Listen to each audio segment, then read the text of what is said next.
이별 후 시간을 가지는 걸 힘들어하는 가장 큰 이유는 상대방이 다른 사람을 만나버리는 거 아닐까? 바로 이 걱정 때문일 거예요. 근데 사실 저는 어떤 사람을 10분만 보면 그 사람이 헤어지고 다른 이성을 만날 사람인지 아닌지를 90% 맞출 자신이 있어요. 점쟁이세요? 미래를 어떻게 안다는 거예요? 이렇게 생각하신다면 오늘 강의 꼭 끝까지 보시기 바랍니다. 이 영상을 끝까지 보시면 여러분도 저처럼 상대방이 헤어지고 조만간 다른 사람을 만날 유형인지 아닌지 바로 구분할 수 있는 눈을 가지게 될 거예요. 특히 이 사람은 바빠서 다른 사람은 못 만날 것 같아요. 이런 근거 없는 자신감을 가지고 있는 분이라면 오늘 영상 꼭 보셔야 합니다. 오늘 제가 얘기하는 유형에 맞아떨어지는 사람들은 투잡 쓰리잡을 뛰면서도 여자 남자를 못 끊거든요. 아무리 봐도 일이 너무 바빠서 절대 다른 여자 못 만날 것 같은데요? 이렇게 안심하고 있다가 진짜 크게 한 대 맞습니다. 바로 오늘 얘기 시작해 볼게요. 상대방이 다른 이성을 만날지 안 만날지를 판단하는 건 그 사람의 동기부여 심리를 보면 돼요. 동기부여는 크게 두 가지로 구분할 수 있어요. 쾌락 추구 심리, 고통 회피 심리. 예를 들어서 성욕이 강한 사람들은 당연히 헤어지면 다른 사람을 빨리 찾을 가능성이 높아요. 성욕이 해소되지 않으면 괴롭기도 하고 성적 쾌락을 느끼고 싶은 마음이 들기 때문이죠. 이것처럼 상대방이 이성을 만날 만한 동기가 무엇인지가 중요한 겁니다.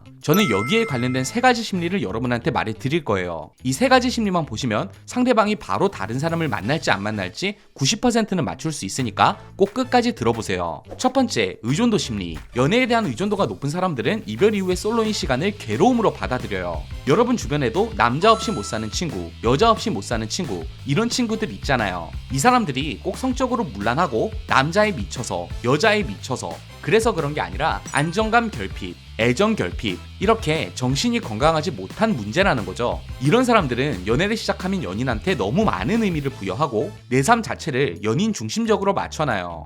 일상생활부터 심지어 직장을 구할 때도 연애하는데 지장이 있을까 없을까부터 고민을 하는 거죠. 그러면서 동시에 연인도 나랑 똑같이 모든 시간의 초점을 나한테 맞추길 기대해요. 이런 사람들은 이별을 겪고 나면 혼자인 시간을 절대 견디지 못하기 때문에 오늘 헤어지면 당장 다음날부터 친구들한테 소개팅 해달라고 쪼르거나 어플을 시작하거나 하다못해 헌팅포차나 클럽 같은 데 가서 헌팅이라도 하려 해요. 또 이 심리가 대표적인 환승이별 심리이기도 해요. 이런 사람들은 솔로인 시간을 버티질 못하니까 헤어지고 싶다는 생각이 들어도 일단 대체자가 없으면 지금 연인한테 차마 헤어지자는 말을 못해요. 감정과 별개로 연락할 사람이 없고 대화할 사람이 없고 같이 있을 사람이 없는 상황 자체가 너무 두렵기 때문인 거죠. 그래서 연인이 있는 상태에서 다른 사람을 만나는 시도를 하고 확실히 환승할 수 있는 다른 대체자가 생기면 갑자기 단호하고 냉정하게 이별 선언을 하고 넘어가 버리는 겁니다. 두 번째, 도파민 중독 심리. 클럽에서 원나잇 많이 하는 사람이랑 연애하지 마라, 이런 얘기 들어보셨죠? 이 얘기가 일리 있는 얘기인 게 뭐냐면 이런 사람들은 다른 것보다 도파민 중독에 걸린 경우가 많기 때문이에요. 우리가 마음에 드는 새로운 이성을 만나면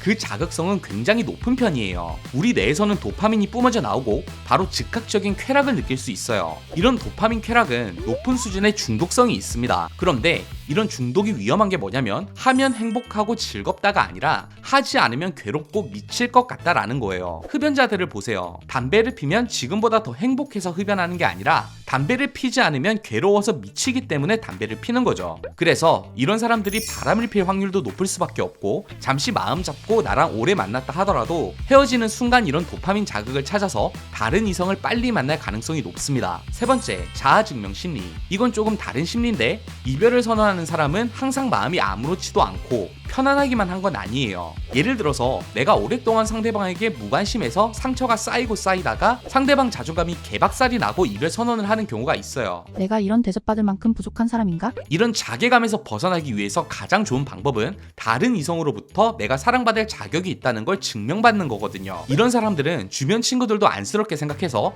나서서 다른 이성을 소개해주는 경우가 많기 때문에 연애 시작의 기회도 많습니다. 오늘 얘기한 이 세 가지를 보면 짧으면 이별하고 바로, 길어도 2달 안에 다른 사람을 만날 사람인지 아닌지를 대충 예상할 수 있어요. 3번 자아증명 심리는 조금 예외의 얘기였지만 사실 1번 의존도, 2번 도파민 중독 같은 경우는 연애 관계를 이어가기에도 쉬운 성향들은 아니에요. 그리고 만약 여러분이 이 1번, 2번에 해당하는 사람이라면 특히 여성분들은 의존도가 높은 경우가 많은데 이 의존도 해결하지 않으시면 앞으로도 연애가 계속 괴로울 가능성이 높아요. 내 성향을 잘 보완해줄 수 있는 사람을 만나면 안 돼요? 제가 딱 하나만 말씀드릴게요. 넓은 관역에 화살을 쐈을 때 좋은 점수가 나올 가능성이 높지, 좁은 관역에 화살을 쐈을 때 좋은 점수가 나올 가능성이 높은 건 아니에요. 내 단점을 보완해줄 사람을 만나겠다는 말은 그만큼 앞으로의 연애에 실패할 가능성이 높다는 말입니다. 내 단점은 상대방에게 떠넘길 게 아니라 스스로 개선해야 될 문제입니다. 그럼 어떻게 의존도를 낮출 수 있는데요? 여기 관련해서는 제가 준비했었던 영상이 있으니까